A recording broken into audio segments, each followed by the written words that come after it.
Good evening. I'd like to call the Board of Public Works to order. Today is Monday, November 21st. And we will start off with roll call. Alderman Schmidt. Here. Alderman Tom Grady. Here. Alderman Ted Grady. Here. Alderman Ropella. Here. Alderman Nichols. Here. Alderman Eisenach. Here. Alderman Semenick. Here. Alderman Hammond. Here. All are present. That voice sounds different, Haley. You have a frog in your throat? Thank you, Valerie. First item on our agenda would be the minutes. Is there a motion? I'll make a motion to, Hold on, Randy. You'd have to hit your, that's my light. there you go. Yeah. Go ahead. I'll make a motion to accept the minutes for the Board of Public Works for 11/7/22. Second. Motion's been made and seconded by Alderman Tom Grady. Are there any corrections? Any discussion? Seeing none, all those in favor say aye. Aye. Opposed? Those minutes are approved. Next item is the street use application for the First Eve 30 annual event, which would be December 31st from 11 to 12:30 a.m., and that's for Community Forward. Is there a motion? Alderman Schmidt. Yes, thank you. I would like to make a motion for the street use application for First Eve 30th Annual on Saturday, December 31st, 2022, and it says on our agenda here 11 p.m. That should be 11 a.m. No. No? Oh, it is 11:30, okay. All right, never mind. Midnight. Oh, that's right, that's the, never mind.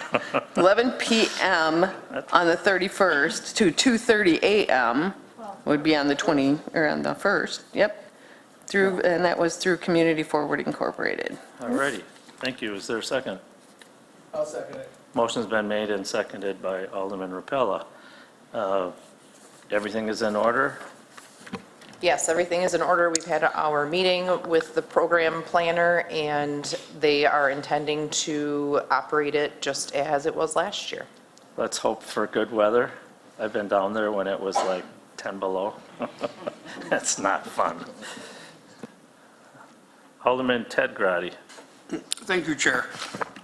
And it's too late for this year, but further years ahead, it'd be nice to have this location moved down to where the pillars are, Okay. down in the street. I think they need the flag pole or something to drop the ball or whatever, but it would really be a nice venue right over there. Because then the fireworks happen over there too, and it's not that big weight of time or whatever, but just a thought. Okay. Thank you. Anything else? Seeing none, I guess this is just a voice vote. So all those in favor say aye. Aye. Opposed? That motion carries.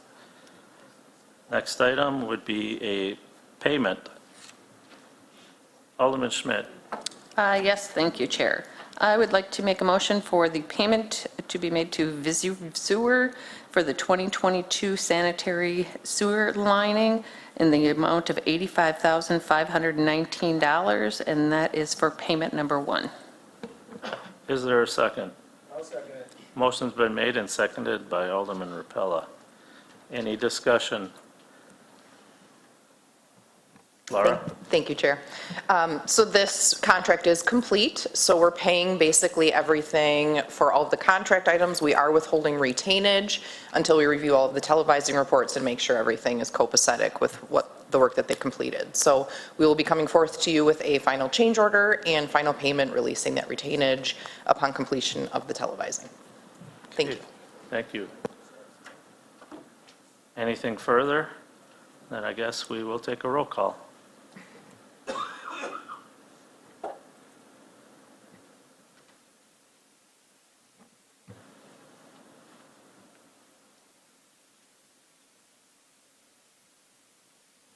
Motion carries 8-0. Whew, I was worried it was going to be a tie. Thank you. And then we have one more action item, a recommend purchase. Alderman Schmidt. Yes, thank you, Chair. I would like to make a motion to recommend the purchase of the Bryn Underground Detention System. Okay, and that is, the amount is $476,526. Is there a second? I'll second it. Motion been made and seconded, and here's where we can have some deep conversation, because as I talked about earlier in the meeting, the regular council meeting, this is basically a $1.1 million project, and when I saw this amount, I'm like, wait a minute, something's not right. And I know that grant was only for $149,999.99. So Laura, you want to update us on that? Could we have down the road, maybe for the council meeting itself, a breakdown of how we're budgeting this as far as the 1.1? Certainly, yep. Okay. And I know we don't have the exact numbers yet, because we have to bid it out, so. Correct. And I think once we look at receiving bids and start getting some of that information back, we'll have a better idea of where we shake out with that full amount. So what we have in front of you today would be a request from us to direct purchase this underground system, and it would be just the pipe itself.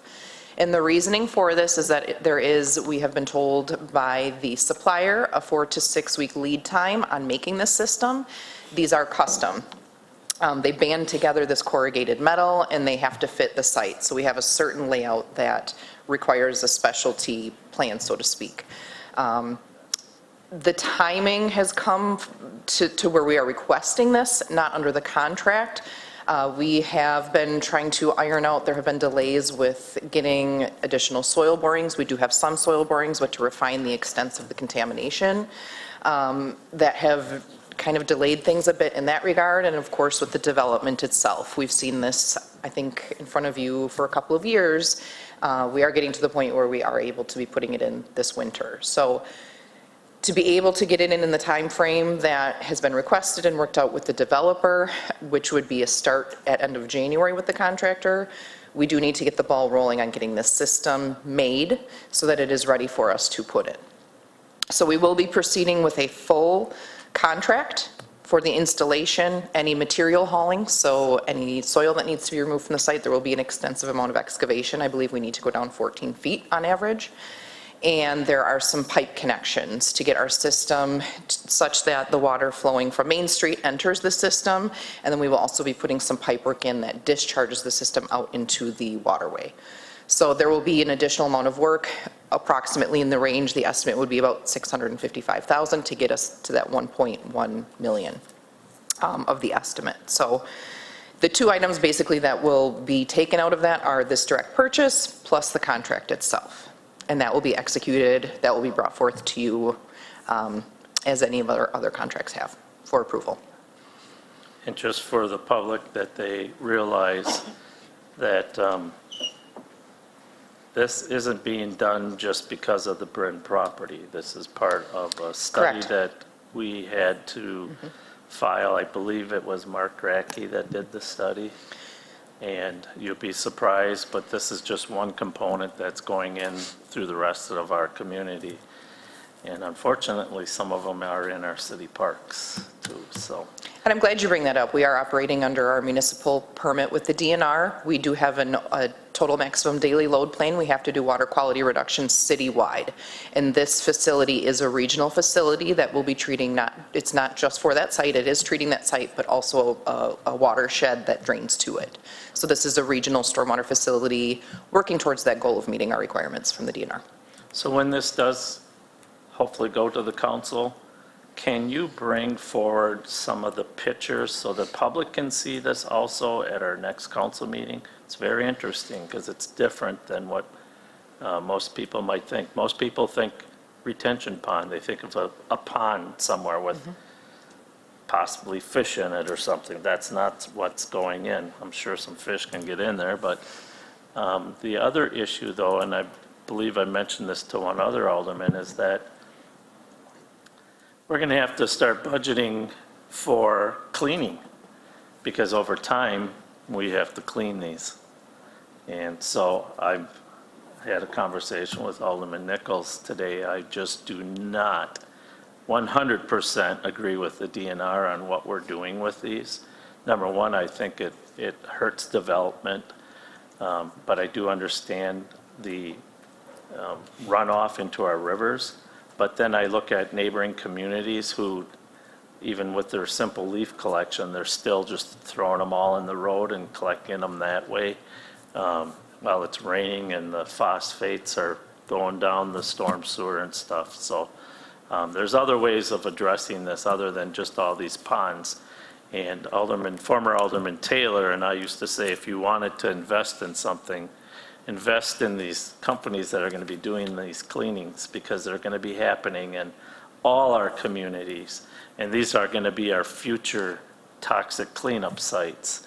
And then what's going to happen is no one's going to want that material to go into their community. So it's just going to be a mess, mark my words. So anyways, sorry for rambling there. Alderman Ted Grady. Thank you, Chair.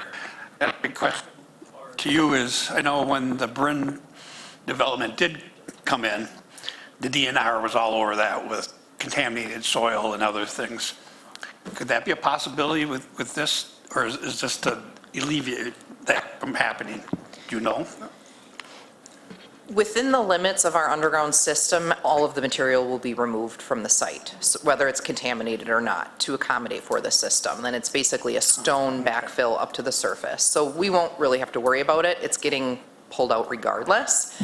It's going to come down to the cost of how much it Sure. takes, because we have to pay to dispose of the contaminated material. Okay, So that's why we're spending, okay. we're spending that a little bit of additional time right now, pinpointing, we had soil borings, we're pinpointing and trying to get additional ones so that we can reduce and shrink down that area. We have some assumptions that we're hoping the boring results produce. So that's going to save us some money as well. Okay, thank you. So that's why we're doing that work. And Ted brings up a good point, because in our last accounts payable and payroll, the council before, we just paid half that amount. I forget the dollar amount. Was it 80,000 or 120? That we agreed to pay half of that cleanup, and to me, that was a big sum. So I share Alderman Grady's concern about the possible contaminants that we might have there, but like you said, it's the material's it's going to be moved regardless. And we did increase the budgetary amount from last year to account for contaminated material. I think we were right around 932,000. And we added, I think it was actually from 21 to 22, now that I recall, so it's now 1.1 million to include that worst case scenario. So anything that we can shave off in our studies will save us. So we're doing our due diligence to try and help them. Okay, thank you. Anything further? Motion has been made and seconded. We will take a roll call. Oops.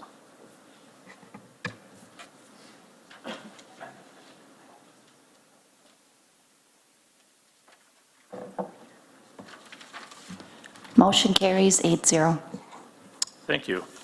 With that, there's no further business. I would entertain a motion to adjourn. So moved. Motion been made by Alderman Nichols, seconded by Ted Grady. All those in favor, say aye. Aye. Opposed? We are adjourned. Have a good evening. Thank you.